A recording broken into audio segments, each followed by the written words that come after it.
Welcome back to Montreal, Canada. This is Vans Park Series, and our collective minds have just been blown by 8 skaters that made the finals here and made for, I think, what we're agreeing is the best final we've seen on the 2019 Vans Park Series so far. But I'll let them tell you what they thought. Ronnie Sandoval, Omar Hassan, Tony Hawk. This is our discussion. This is casual. You're in a safe space. You can say anything you want here. Good. So Canada have been incredible, gracious hosts for us here in Montreal. The gift that Vans is going to be giving them and leaving them is this park behind us.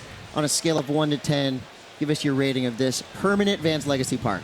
I think it's amazing that you guys are building these parks and leaving them for the next generation to come up, because not only are we going to see like more skateboarders come up, but it just the progression of the next generations keep building and building and building over the years. So I think it's awesome. Oh yeah, I mean with a park like this too, this is a big difference from a lot of kind of local community skate parks. This is a pro level park. Yeah, the designs nowadays are obviously a lot better than they used to be, and as time goes on, it just gets better and better, and they got it more wired. And I mean, Ronnie would know, he grew up in a real DIY spot at San Pedro, and now skating these parks like this, it's to perfection, you know what I mean? Oh yeah. Yeah, I mean, there's almost a downside to being spoiled with these parks. Right? Because we skated some terrible concrete parks in our day, and that got us, made us able to be diverse and be adaptive to any terrain. Now everything's smooth, it's perfect transitions.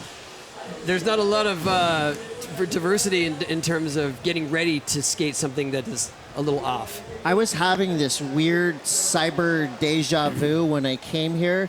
I asked Tony, I said, oh, this was in the game, right? Because I'm looking around, and everywhere you look in this area, there's a skate spot. And they're all different. There's some gnarly spots right there. The Big O, one of the most famous spots in all of Canada, right 3 blocks away from us, built in 1976. And that is really, okay, that is kind of your anchor of this skate zone. But I'm looking around. That's why I thought this was in the game. Yeah. It's a giant skate park right here. Yeah, pretty much. Skating the Big O, I actually skated it before I skated the contest, because that's something that I'm most used to. And then my friend Tin was texting me like, you gotta get back over here, get back over to the park. I'm not used to skating things so smooth, coming from a DIY skate park, so bumpy, cracks, rocks, everything like that, but skating something so perfect. But it has prepared you, right? I mean, that's the thing is, like, my son Riley, his crew skated Carlsbad Skate Park, which is by most by most reviews not very good, but it made them able to skate anything going forward. But to be honest, I'd much rather see these parks being built like this, super smooth, with a lot of different terrain, because it just breeds the most insane skating. Now, Canada has a huge list of luminary skateboarders. Omar, I know you've been coming to Canada forever. Yeah. I know you love this place. Well, yeah, I mean, one thing, Canada's always had some of the best skaters of all time, you know, and I don't want to name too many names because everyone's going to get left out, but, like, I mean, Colin McKay to, you know, Sluggo to even guys like all the newer kids that, like, what's his name? He rides for Darkstar. I don't want to leave him out.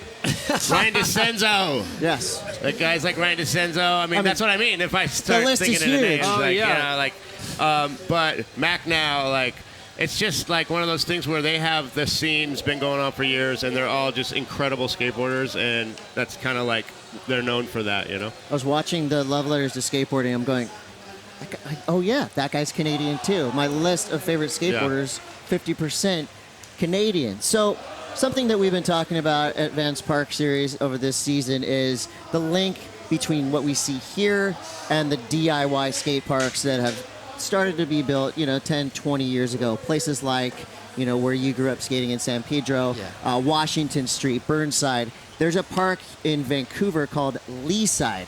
That is really, again, I would say, on that list of top 5 skater-built parks on the planet. The place is hectic. It's gnarly. Tell me about a spot like Leaside. When you first show up there, I mean, there's graffiti. It's gnarly. It's got to feel pretty intimidating, but pretty cool to be in that spot. Honestly, to me, it feels like home. Right, yeah. Yes, You grew up in a spot like that, yeah. Exactly. So going there is like a home away from home. Even the park series where they have the contest, it's just as rough as Leaside. I'm not going to lie. and even that place feels like a home away from home. But then again, like, they should still build these perfect parks, but also keep like the vibe going with these DIY parks, just so prepare the new generation to skate things like this. You skate a DIY park, you can skate anything.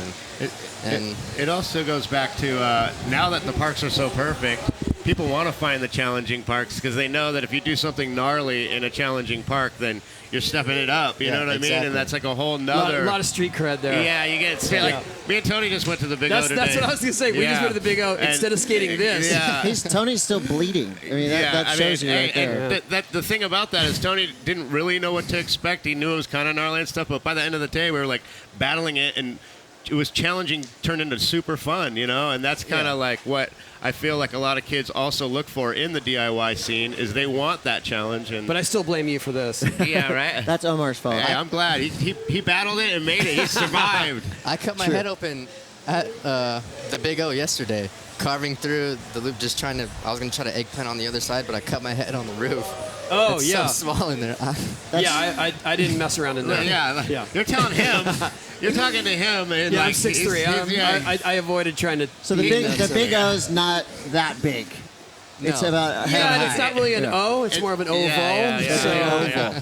He actually skated the in between doorway side too, so he was really risking his life on that one. Sticking out from the top. Right. Yeah, well, you know, when Thrasher's shooting you got to step it up.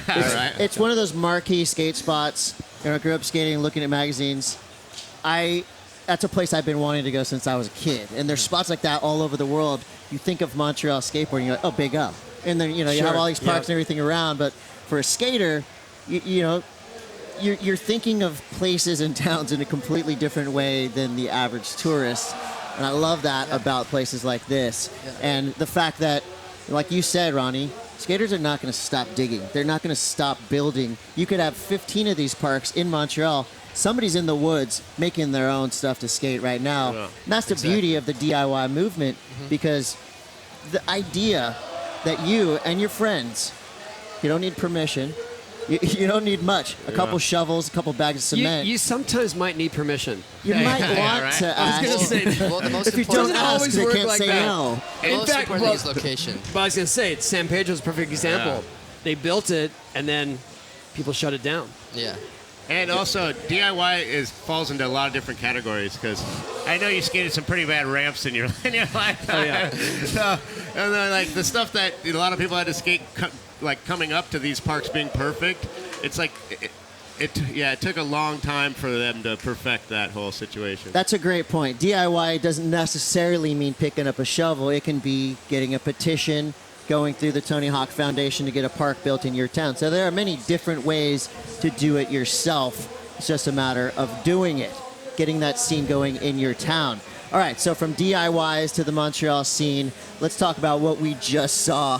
The Pedro show, of course, in full effect. Corey Juno putting down an incredible run, and behind us, this is something that's fun, it's terrifying, it's hectic, it's the best trick. Let's take a look back at a couple of tricks that have just happened. Ronnie, Omar, you tell us, you've been in these sessions before. These are terrifying to me because there really is no rhyme or reason to what's going on. Here's some highlights so far from Best Trick. Oh, of course. And these are all guys that have been skating all weekend long. It's Chris Gregson right there. There we go. Tell us about this obstacle. That thing's pretty heavy. I'm not going to lie, it's a pretty fun obstacle. I like the spine option as well, you know. I would call that a mega mini ramp quarter pipe. Because it's not vert, it's a huge transition, and you can use it like a mini ramp, but you're 12, 13 feet above the ground. Yeah, and you can do anything you want on it. You can come from the side, you can come from behind it, you can come from forward, whatever. Anything is possible on that obstacle. I love that. We were going to see more of that right now. The Best Trick contest rages on. Thank you guys for joining us. Thanks. Now we're all on vacation in Montreal, which is a great place to be for you guys at home watching. We're going to throw down to Chris Pastors on the deck for the Thrasher Magazine Best Trick contest.